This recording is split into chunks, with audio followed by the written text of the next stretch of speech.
first-round playoff preview. The Cavs beat the Hawks 122-116 on a night where Cleveland got huge contributions from its stars. Donovan Mitchell led the way, 31 points. James Harden added 21, and Evan Mobley poured in 22.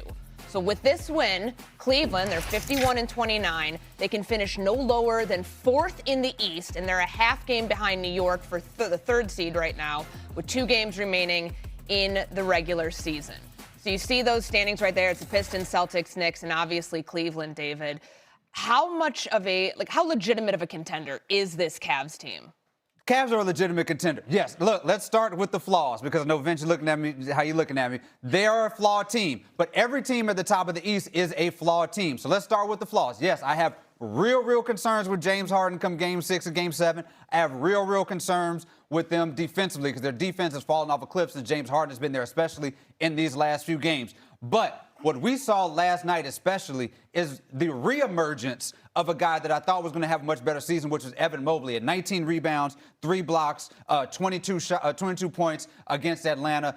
They dominated in that paint. Jared Allen and James Harden have something there as a 1-2 punch. And then Donovan Mitchell has the potential to be the best player in any of these series that they're playing. I think with that core 4, with those guys beating you up in the paint, with 2 guys in the perimeter who you cannot stop, they can go out there and compete with anybody. Now, if you get me talking about a Game 6 in Boston or a Game 7 against New York or something like that, I will be really nervous if I'm a Cavs fan. But when you put all those pieces together, yes, they can compete with anybody in the East, because every other team in the East also is just as flawed as Cleveland. But did you just say those 2 big guys beating up on people? You see how skinny they ain't beating up on nobody. They beat up on Atlanta last night. They can beat, like, Jared Allen is a big dude. I know he's a little wiry, but he's a tall dude. Tall dude. 19 rebounds, nothing to sniff at. Those 2 guys are going to have to play big in the East to win. I understand from a talent perspective. You look at their talent. They can talk about hitting the high note. Their high note, when Donovan Mitchell is there, if James Harden is spraying the ball around, Evan Mobley, who I call Slim Duncan, because I just feel like he has that much potential. I'm with you. Slim Duncan, like Tim Duncan? Slim Duncan. Like Tim Duncan. A little too much dip in the chip. I like Evan Mobley, too. That's a little dip in the chip. But well, it's a big difference between being Tim Duncan and not, and he's just slimmer. That's all. All right, okay. So my point is, they have more questions than any other team in the East. Detroit has the question of secondary scoring. Boston has the question of, do you have enough experience outside of Tatum and Brown with all these guys that they've had to replace? New York has the Karl Anthony Towns question. Cleveland has the question of, what's James Harden going to do late in the playoff series? Donovan Mitchell hasn't shown up in the conference finals. They're 2 big dudes or skinny dudes. And Kenny Atkinson, this is the other thing I want to focus on. The Cleveland Cavaliers have transparently said to everybody, we are looking at the brackets. We think it would be easier to play the Detroit Pistons in round 2 than to play the Celtics in round 2. So you mean to tell me that on Al Gore's internet, that they went out and telegraphed to the team that lives off of spite that you want to play them, that you're telling the team that specializes, that majors in physicality, and you don't, that you want to play them? I don't know if I'd want to be saying that out loud. I might let the chips fall where they may, and so be it, and say, well, maybe we can out-talent Detroit or whatever the case may be. But I'm not telling Detroit I want to play them. And I think those things can turn back to bite you in the playoffs. So the 3-4 seed here, I mentioned it. The Pistons are a half game behind New York right now for the 3 seed. As you look at those 2. Cleveland's half a game behind. Cleveland. Yeah. Who should want that? Like the 3-4 battle, as you've just laid out there, and we're looking at the first, second round of the playoffs and who they could eventually meet. What are the Cavs better as a 3 seed? Are they better as the 4 seed? What's the better matchup for them? Well, I think New York wants no part of Detroit in the second round. I think they would. I think for my purposes and for purposes of drama and ESPN and everything else, I love rivalries. I would love to see Detroit and New York match up again, not just so I could go home and spend a couple of days and bring y'all around, but I think that would be the drama. But I think Cleveland, they would rather play Detroit. I don't know if that's a better matchup for anybody. Look, when you get to the second round of the playoffs, you can't duck anybody. Yeah. Everybody's a tough matchup. You look out west, there's no easy matchups once you get to the semifinals of the NBA. So while it looks like you should avoid Boston. And I understand that Boston's the favorite. Boston has questions too.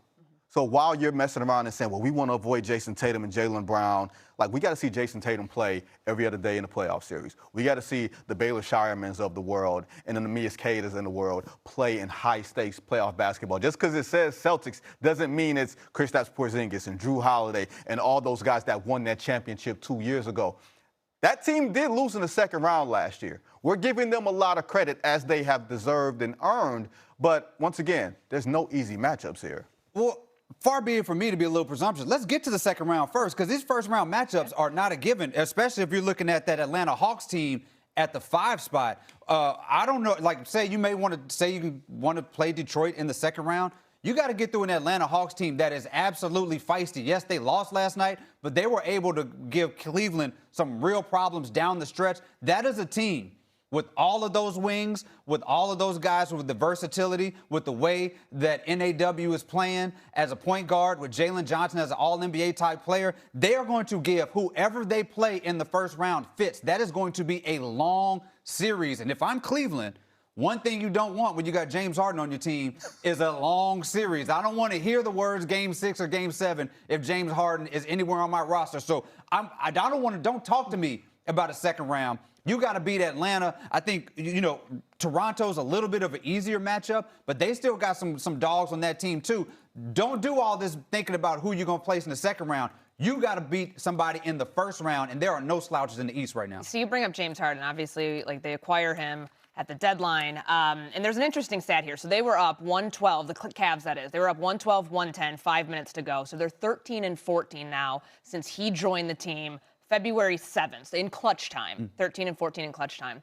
We know the narrative around James Harden in the postseason. We know all about what his postseason success has not been. But how much better suited for a long playoff run is this Cavs team with him on the roster? Well, they're better suited than they were with Darius Garland, with the way that he was playing. Now, Darius Garland's playing a little bit better in the Clippers. I don't know if there's buyer's remorse there, but they are just so much more versatile. There was similar to what we were talking about with Detroit. It was so much Donovan Mitchell offensively. James Harden gives him some of that respite in terms of usage rate and handling the ball. And I love this James Harden-Jared Allen combination. He has brought out something in Jared Allen that we hadn't seen since he was, playing with James Harden. And so I think that helps in that regard. But all of these guys are going to have to do some real come-to-Jesus moments when it gets late into a series, when it's Game 6 and Game 7. You got to understand James Harden may not be that same James Harden we saw games 1 through 5. How do we overcome that? Or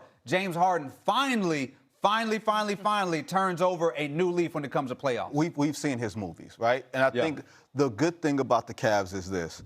You're not dependent on James Harden to give you 40 in a Game 6 or a Game 7, right? You're asking him to be a facilitator, to set up Mobley and Allen, and then to turn it over to Donovan Mitchell. But Donovan Mitchell hasn't gotten past the second round either. He's the last great player who has not gotten to the conference finals, like I suppose Joel Embiid, but if he counts in that because of his body. But talk about players that have something to prove, he's on the list. I would say the only difference with Donovan Mitchell is I can't point to playoff series and say this is Donovan Mitchell's fault that he didn't get the team to the conference finals more often than not. Yeah. I think they probably should. On a micro level, you can't look at any situation, but the micro adds to the macro, and the macro tells a story. I like that. That's a bar. I got to write that down. Put that on a magnet or something. There you go. Let's move over to the West because we saw the Oklahoma